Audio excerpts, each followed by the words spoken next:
जय हिंद बच्चों, स्वागत है आप सभी का हमारे YouTube channel SR education logic में। बच्चों, आज हमें अध्याय 4 द्विघात समीकरण का उदाहरण नंबर 11वां देखना है। तो चलिए शुरू करते हैं। ये क्वेश्चन हमारे परीक्षा की दृष्टि से भी बहुत इंपॉर्टेंट है, तो थोड़ा सा ध्यान से इसको आप पढ़ेंगे ताकि आपसे बन सके। देखिए, क्वेश्चन कह रहा है कि दो ऐसे क्रमागत विषम धनात्मक पूर्णांक ज्ञात कीजिए जिनके वर्गों का योग 290 हो। तो चलिए हम इसको शुरू करते हैं। जैसा जैसा हमारा क्वेश्चन कहेगा, पहले हम इस बात को समझ लेते हैं कि क्वेश्चन कहना क्या चाहता है। देखिए, क्वेश्चन कह रहा है दो क्रमागत विषम धनात्मक पूर्णांक। तो देखो, ये हो गई हमारी संख्या रेखा। संख्या रेखा में यहाँ हो गया हमारा शून्य, इधर की संख्याएं ऋणात्मक, इधर की संख्याएं धनात्मक। ये LHS कहलाता है, ये RHS। ठीक है ना। ये हमारी हो गई संख्या रेखा। LHS का मतलब लेफ्ट हैंड साइड, लेफ्ट का मतलब होता है आपका बायां पक्ष, ये दायां पक्ष। दाईं ओर होती है धनात्मक। तो देखियो, बोल रहा है कि दो ऐसी क्रमागत विषम धनात्मक पूर्णांक। अब विषम तो पता है जिनका दो दो का जोड़ा ना बनेगा। तो पहली संख्या यदि मान लो कि 1 हो जाएगी, हमारी पहली संख्या हो गई विषम संख्या 1। अब 1 के बाद 2 तो सम हो जाएगी, फिर अगली संख्या होगी 3, है ना। फिर अगली संख्या 4 सम और पांचवी विषम होगी। तो आप ये देख रहे हो कि 1 हमारी यहाँ विषम है और अगली विषम संख्या लाने के लिए इसमें हमें कितना जोड़ना पड़ रहा है। तो इसमें हमें 2 जोड़ना पड़ रहा है। तो कितना आ जाएगा 3। अब फिर 3 में फिर से हम कितना जोड़ेंगे, 2 जोड़ेंगे तो कितना आएगा 5। फिर हम 5 में कितना जोड़ेंगे, 2 जोड़ेंगे तो कितना आएगा 7। 7 में कितना जोड़ेंगे, 2 जोड़ेंगे तो कितना आएगा 9। यानी हमें क्रमागत विषम धनात्मक पूर्णांक ज्ञात करने के लिए कितना जोड़ना पड़ रहा है, 2 जोड़ना पड़ रहा है। यदि हमें सम धनात्मक पूर्णांक ज्ञात करना होता तो जैसे आप देखो, सबसे छोटी धनात्मक संख्या 2, ठीक है। तो सम लाना होगा तो इसमें भी कितना जोड़ना पड़ेगा, 2 लाना पड़ेगा। ठीक है, तो 2 और 2 4। फिर देखो 4 आ गया तो 4 में 2 जोड़ेंगे तो कितना आएगा, 6 आएगा। इसी प्रकार यदि मान लो कि सिर्फ क्रमागत पूर्णांक बोल रहा है, ठीक है ना, सम विषम की बात नहीं कर रहा। जैसे पहली संख्या 1 हो गई तो 1 के बाद क्या आएगा, दूसरा पूर्णांक 2 आएगा। तो 1 में हमने कितना जोड़ा, 1 में 1 जोड़ा तो यहाँ 2 आया। तो ये एक इस प्रकार का भी क्वेश्चन होता है। एक क्वेश्चन में क्या कहता रहता है, या क्वेश्चन क्या कहता है कि सिर्फ आपको क्रमागत पूर्णांक ज्ञात करना है या क्रमागत धनात्मक पूर्णांक ज्ञात करना है। तो जब क्रमागत धनात्मक पूर्णांक ज्ञात करना होगा तो आपको सिर्फ 1 जोड़ना होगा। जब आपको क्रमागत विषम धनात्मक पूर्णांक जोड़ना होगा या ज्ञात करना होगा तो सबसे छोटी विषम संख्या 1 होती है। तो इसमें हम लगातार 2 जोड़ते जाएंगे और जो आएगा फिर से उसमें 2 जोड़ेंगे तो क्रमागत विषम पूर्णांक आएगा। धन पूर्णांक की बात करेगा तो धन पूर्णांक में देखो, सबसे छोटी धनात्मक संख्या होती है 2, है ना। धनात्मक संख्या 2 से, यानी धनात्मक सम पूर्णांक 2 से ही शुरू होता है। तो इसमें लगातार कितना जोड़ना होगा, 2 जोड़ेंगे तो क्रमागत सम पूर्णांक प्राप्त होगा। तो अब इस क्वेश्चन के अनुसार हमें क्या ज्ञात करना है, विषम धनात्मक पूर्णांक। तो विषम धनात्मक पूर्णांक ज्ञात करने के लिए हमारा पहला पूर्णांक मान लो कि यदि हम इसमें क्वेश्चन के अनुसार यक्स मान लेंगे, ये पहला धनात्मक पूर्णांक हो गया। धनात्मक विषम पूर्णांक पहला यक्स हो गया। तो दूसरा धनात्मक विषम पूर्णांक ज्ञात करने के लिए अब आपको पता ही हो गया होगा कि यक्स में हमें क्या जोड़ना होगा, 2 जोड़ना होगा। तो जब हम यक्स में 2 जोड़ देंगे तो ये हमें अगला या क्रमागत विषम धनात्मक पूर्णांक ज्ञात हो जाएगा। तो अब इस क्वेश्चन को जब हम हल करेंगे तो सबसे पहले हमें यही लिखना होगा कि माना पहला धनात्मक विषम पूर्णांक यक्स है। अब क्रमागत धनात्मक विषम या क्रमागत विषम धनात्मक पूर्णांक, तो यक्स में कितना जोड़ देंगे, 2 जोड़ देंगे। तो लिखेंगे तथा क्रमागत विषम धनात्मक पूर्णांक बराबर यक्स धन 2। अब इसके बाद हम आ जाएंगे प्रश्न में, ठीक है ना। बोल रहा है कि जिनके वर्गों का योग 290 है। तो यहाँ हमें एक शब्द लिख देना होगा प्रश्नानुसार, यानी आगे जो भी हम इस क्वेश्चन को हल करने की प्रोसेस कर रहे हैं वो सभी प्रश्न के अनुसार हो रहा है। तो देखिए क्या बोला है, जिनके वर्गों का योग। तो देखो पहले यक्स है ना हमारा विषम धनात्मक पूर्णांक, तो यक्स का क्या हो जाएगा, वर्ग हो जाएगा। फिर बोल रहा है वर्गों का योग, तो योग का मतलब जोड़ हो जाएगा। और दूसरा क्या है हमारा धनात्मक विषम पूर्णांक x+2 है। तो ये हो गया इसका भी वर्ग। अब इनके वर्गों का योग जो बोल रहा है, तो वर्गों का योग कितना आ रहा है, 290 आ रहा है। तो इसको हम लिख देंगे 290। अब इसको सॉल्व कर लेते हैं। तो चलिए एक्स स्क्वायर है तो हमारा ये तो एक्स स्क्वायर ही रहेगा। अब देखो लिखा है ए प्लस बी का होल स्क्वायर, ठीक है ना।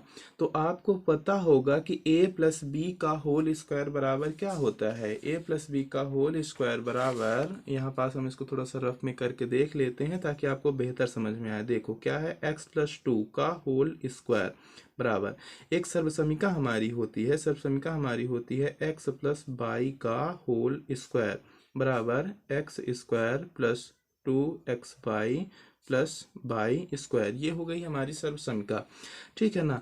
तो देखो एक्स की वैल्यू तो एक्स ही है ना, तो ये एक्स स्क्वायर हो जाएगा, फिर प्लस का चिन्ह है सर्वसमीका में तो प्लस का चिन्ह, फिर बोल रहा है टू एक्स वाई। थोड़ा इसको रफ में करके देख लेते हैं। देखो ये टू यक्स के स्थान पे यक्स ही है तो यक्स ही हो जाएगा, और बाई के स्थान पर कितना है, दो है तो इंटू दो। अब दो का गुणा दो से, दो दूना चार, तो यहाँ पास आपको मिल जाएगा चार एक्स, ठीक है, प्लस बाई स्क्वायर। तो देखो बाई के स्थान पे दो है तो दो का हो जाएगा स्क्वायर, तो दो दूना चार। तो देखो हमें जो वैल्यू मिली इसकी एक्स प्लस टू का होल स्क्वायर जो था वो हो गया x square plus four x plus four. तो यहाँ पास हम इसके मान को उठा करके लिख देंगे, तो ये आपका क्या हो गया, x प्लस टू का होल स्क्वायर बराबर, इसकी जो वैल्यू आई यहाँ पास ये आपको मिली x square plus four x plus four बराबर 290। अब चलिए इसको हम पक्षांतरित कर लेते हैं, यानी सामान्य रूप के रूप में कन्वर्ट कर लेते हैं। तो देखो यहाँ एक्स स्क्वायर घात समान है, आपस में जुड़ जाएगा तो कितना हो जाएगा, ये हमारा हो जाएगा टू एक्स स्क्वायर। फिर इसके बाद देखो कितना है, फोर एक्स है तो प्लस का फोर एक्स, फिर देखो प्लस फोर, और ये 290 इधर प्लस में है, इधर आएगा तो माइनस का 290 बराबर में क्या हो गया, जीरो। अब इसको क्या करेंगे, ये two X square plus four X, अब 290 में चार क्या होगा, घटेगा, क्यों, क्योंकि चार धनात्मक है और 290 ऋणात्मक है। लेकिन यहाँ चिन्ह माइनस का आएगा क्योंकि 290 की वैल्यू ज़्यादा है चार से। तो 290 में चार को हम घटा देंगे तो हमको कितना प्राप्त हो जाएगा, 286 प्राप्त हो जाएगा बराबर जीरो। अब देख रहे हो कि यहाँ भी दो कामन है, दो दूना चार, यहाँ भी कामन है, दो एक कम दो तो दूना चार, और 143 दूनी 286 होता है। आप लोग रफ में करके देखना, 143 दूनी 286। तो देखो यहाँ हर जगह से जब दो कामन ले लेंगे, तो यहाँ से जब हमने दो कामन लिया तो यहाँ बचा एक्स स्क्वायर प्लस दो दूना चार, है ना, और यहाँ दो एक कम दो तो यहाँ एक बचा। यहाँ एक्स स्क्वायर का गुणांक एक है, दो आ गया कामन में, और दो दूना चार, ये माइनस का चिन्ह है तो माइनस, और 143 दूनी 286 होता है तो यहाँ पास आ जाएगा आपका 143 और बराबर जीरो। अब देखो हमेशा ध्यान रखना, ये दो कहाँ जाएगा, दो पक्षांतरित होगा तो जीरो के बट्टे में चला जाएगा, जीरो बट्टे दो तो इसकी वैल्यू जीरो हो जाएगी। तो यह हमारा प्राप्त हो जाएगा x square plus two x minus 143 बराबर जीरो, ठीक है। अब इसके हम सामान्य रूप से कर लेंगे तुलना, और तुलना करने के बाद ए बी सी का मान लिख लेंगे। देखो हमें यहाँ द्विघात समीकरण प्राप्त हो गया है, तो द्विघात समीकरण का सामान्य रूप a x square plus b x plus c बराबर जीरो। तो देखो यहाँ ए की वैल्यू कितनी है, एक्स स्क्वायर का गुणांक कितना है, एक है, ठीक है ना, तो एक हो जाएगा ए बराबर, और बी बराबर देखो कितना हो जाएगा, तो बी बराबर यहाँ है दो, और c का मान कितना है, तो c बराबर माइनस 143। अब इसको हमें यानी इस समीकरण को सूत्र विधि से हल करना है, तो चलिए हम श्रीधराचार्य जी का सूत्र लगा देंगे। अब तो वो आपको याद हो गया होगा लगभग। सूत्र हमारा होता है x बराबर minus B plus minus under root B square minus 4ac upon 2a। ये हो गया हमारा सूत्र, ठीक है ना। यानी मूल ज्ञात करने के लिए सूत्र हो गया, किसका मूल ज्ञात करना है, द्विघात समीकरण का मूल ज्ञात करना है। द्विघात समीकरण का सामान्य रूप क्या होता है, a x square plus b x plus c बराबर जीरो, और ये मूल का सूत्र हो गया एक्स बराबर। तो चलिए इसका मान हम यहाँ से ज्ञात कर देते हैं। देखो x बराबर माइनस का चिन्ह सूत्र से, तो ये माइनस, फिर देखो b की वैल्यू क्या है, दो है तो यहाँ आ गया दो, फिर देखो प्लस माइनस अंडर रूट है तो अंडर रूट, फिर है बी स्क्वायर, तो देखो b की वैल्यू कितनी है, दो, तो ये हो जाएगा दो का स्क्वायर, फिर माइनस फोर, ठीक है, फोर तो यहाँ सूत्र से मिला, इनटू ए की वैल्यू कितनी है, 1 है। सी की वैल्यू कितनी है, -143 है। ये रूट का जो कॉलम है उसको आगे तक बढ़ा देंगे। अब ये देखो हमारा हो गया बटे, और बटे में क्या है, 2a है, तो 2 इंटू ए की वैल्यू कितनी है, ए की वैल्यू है 1। चलिए इसको सॉल्व कर देते हैं। बहुत ही इजी तरीके से हम इसको सॉल्व कर रहे हैं, एक एक स्टेप आपको समझ में आएगा, बस आपको थोड़ा सा ध्यान देने की ज़रूरत है। देखो ये -2 ही रहेगा, ये प्लस माइनस। सबसे पहले अंडर रूट की वैल्यू को हम सॉल्व कर लेते हैं। तो देखो 2 दूना 4 हो जाएगा। अब देखो -4 है और प्लस का 1 है, तो प्लस माइनस माइनस ही हो जाएगा, और 4 एक कम 4। ठीक है, तो यहाँ पास देखो आपको कितना मिला, -4 और इंटू -143। ठीक है, यहाँ पास हमने एक को छोड़ दिया है, 143 होना चाहिए, हमने फिर से लिख दिया।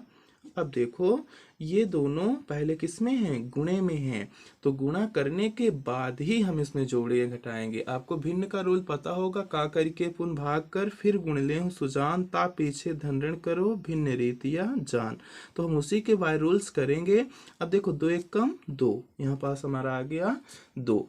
अब इसके बाद आगे चलते हैं, तो आगे देखो equal -2 plus minus under root, इस 4 को तो अभी कुछ कर नहीं सकते। देखो ये भी माइनस में, ये भी माइनस में, पहले चिन्हों का गुणा, तो माइनस माइनस क्या हो गया, ये प्लस हो गया। अब 4 का गुणा 143 से कर देते हैं, तो देखो 4 त्याई 12 की 2, हासिल कितना आ जाएगा, हासिल आ जाएगा 1। ठीक है ना, फिर 4 चौको 16 और हासिल एक आया था तो 17 की 7, हासिल 1। ठीक है, 4 एक कम 4 और 1 5, आपको कितना मिल गया यहाँ 572। तो यहाँ पास हमने लिख दिया 572। हमें कहीं रफ करने की जरूरत नहीं है, छोटे छोटे स्टेप बाय स्टेप करेंगे, हर एक चीज समझ में भी आएगा और बन भी जाएगा इजी तरीके से। बटे में क्या है आपका 2 है। अब देखो अंडर रूट के अंदर का ही जो मान है ये 572 है और ये 4 है, ये दोनों आपस में जुड़ जाएंगे क्योंकि दोनों पॉजिटिव हैं। ठीक है ना, तो पॉजिटिव आपस में जुड़ जाते हैं। तो ये इक्वल, ये आपका -2 प्लस माइनस अंडर रूट, चलो इसको जोड़ देते हैं, तो 4 और 2 कितना हो जाएगा, 6 हो जाएगा। यहाँ पास 7 आ जाएगा और यहाँ पास कितना आ जाएगा, 5 आ जाएगा, और बटे में कितना आ जाएगा, बटे में आ जाएगा 2। अब इसके बाद 576 का हमें वर्गमूल पता होना चाहिए। 576 का वर्गमूल होता है 2। अब इतना थोड़ा बहुत तो लगभग 20-25 तक का वर्गमूल आपको याद होना चाहिए। तो आपको पता होना चाहिए कि 576 का वर्गमूल कितना होता है। 576 का वर्गमूल होता है 24। नहीं बनता तो आप गुणनखंड भी से ज्ञात करके देख सकते हो। तो चलिए हम इसके स्थान पर जहां अंडर रूट 576 है, इसका हम वर्गमूल लिख देंगे 24। तो इक्वल, ये आपका हुआ -2 प्लस माइनस ये कितना हो गया 24, बराबर वो अफान में हो जाएगा 2। अब देखिए यहाँ से हमें क्या करना होगा, एक बार धन चिन्ह लेना होगा और एक बार ऋण चिन्ह लेना होगा, तो हमें समीकरण के दोनों मूल प्राप्त हो जाएंगे। तो चलिए अब हम आगे लिखेंगे धन चिन्ह लेने पर। तो जब धन चिन्ह लेंगे तो यहाँ आपको प्राप्त होगा x बराबर -2 प्लस 24 बटे में आ जाएगा 2। ठीक है, अब देखो ये ऋणात्मक ये धनात्मक, तो 24 में 2 क्या होगा, घट जाएगा, जाहिर सी बात है। तो x बराबर 24 में 2 निकल जाएगा तो कितना आ जाएगा 22/2।